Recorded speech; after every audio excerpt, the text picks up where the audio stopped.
Hello friends, Namaste, welcome. My name is Bill Free with teachersofgod.org, and today I'm going to share with you an experience that I recently had after reading from the text in the Course in Miracles in the CE edition that I am just having a great time with right now. I'm in chapter 9 of the text. I have a goal to read the text in the next 3 months.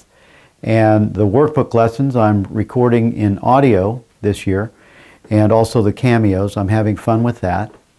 And as I was wondering what I was going to share in my blog this week, I was suddenly remembering a conversation, a situation that happened to me last week, and it totally connected with the text that I was reading in chapter 9.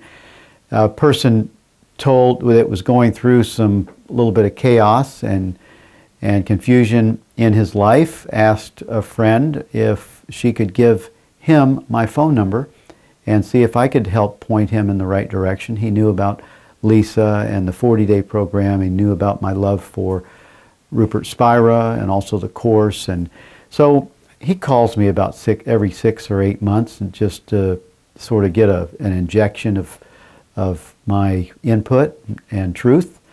And so he called me. He called me yesterday or day before, and he started telling me about his problems. And I felt like someone had just handed me like a bowl of confusion and chaos. It was just like, whoa, whoa.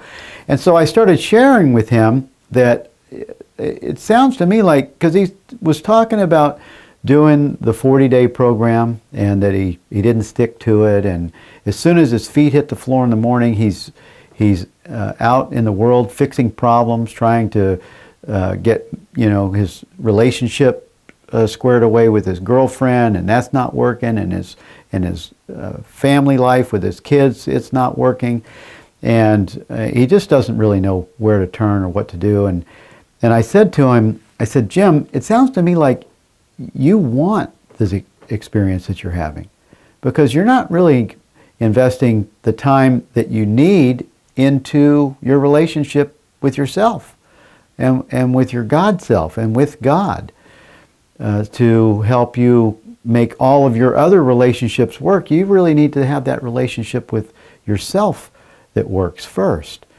And so when he was telling me that the way he starts his day, he doesn't give any time to God. He doesn't have time to spend with God. And I said, Jim, if you need to wake up 30 minutes early to do this, you need to really have an investment in your own spiritual practice.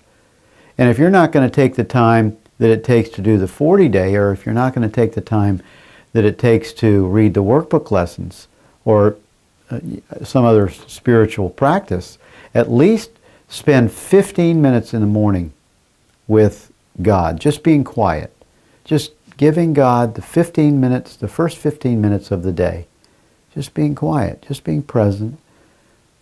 And don't start giving focus to your thoughts. Just allow yourself to just be quiet and present. And in that quiet presence, yes, you see the to-do list.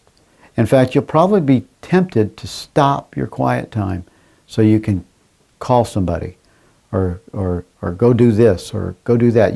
You'll be tempted to go into your default, which is your ego, mindless default. It will keep you trapped in the confusion and the chaos of doing things instead of having this experience of presence and this love connection with God, which is a love connection with yourself. And I said, so what I'm going to recommend that you do is you spend 15 minutes every morning just in that quiet space. And then at nighttime, before you go to bed, spend 5 minutes or 15 minutes. But if you can only spend 5 minutes, just giving your heart to God, giving your heart to love, the God of your understanding. Could be Jesus, Holy Spirit, God, Buddha, just this love connection with yourself. Just acknowledge the peace of God. Acknowledge the grace of God. Acknowledge love itself and just be grateful.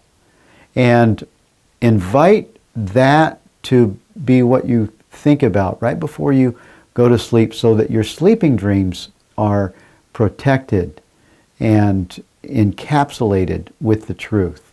So that when you wake up the next morning, you'll have that all night long. You've given your mind and your heart to love, to presence, and you'll wake up in the morning and give the first 15 minutes in the morning to love and presence, and see if that doesn't change the experience, or actually it'll change who you are a year from now. And it's so funny, when I was reading, I remembered what I just read the day before, and it says, listening to truth. This is in chapter 9 under the title of the course that says, hearing God's answer in everyone. And it says, listening to the truth is the only way you can hear it now and finally know it. The message your brother gives you is up to you. What does he say to you? What would you have him say? Your decision about him determines the message you receive. Remember that the Holy Spirit is in him, and his voice speaks to you through him. What can so holy a brother tell you except the truth? But are you listening to it?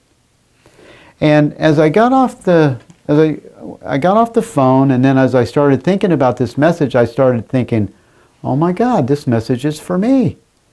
That I really need to, of course I do have a practice. I open up the course every day, and I sometimes give my mind to God before I go to sleep at night, but not all the time, not often. And I realized this message is for me, is that I really need to continue to spend that quiet presence with God for 15 minutes every morning. And that 5 minutes minimum at night, just thinking about God, and not even thinking, just being present. Just allowing this quiet presence of awareness to pervade my experience, to protect my mind as the body sleeps at night, so that the mind is dwelling in the truth. And that's my New Year's spiritual practice. And if you're looking for one, make it yours.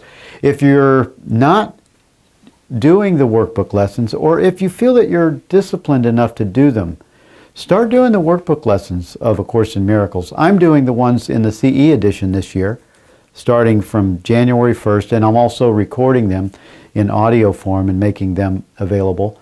But if you are looking for a guide to help you to understand the workbook lessons and to stay committed in the workbook lessons, the Teachers of God Foundation, on our website, you can go to the ACIM 365, and you can sign up to have Lisa support you in your workbook lessons with her commentary that is amazing. And I have seen hundreds of testimonies of the benefit and the effect that those commentaries have had on their spiritual growth and practice. So thank you for joining me on my blog this month, and I look forward to being with you all through the year this year at theteachersofgod.org. And have a beautiful 2018. Thank you. Thank you for being with me. Bye-bye.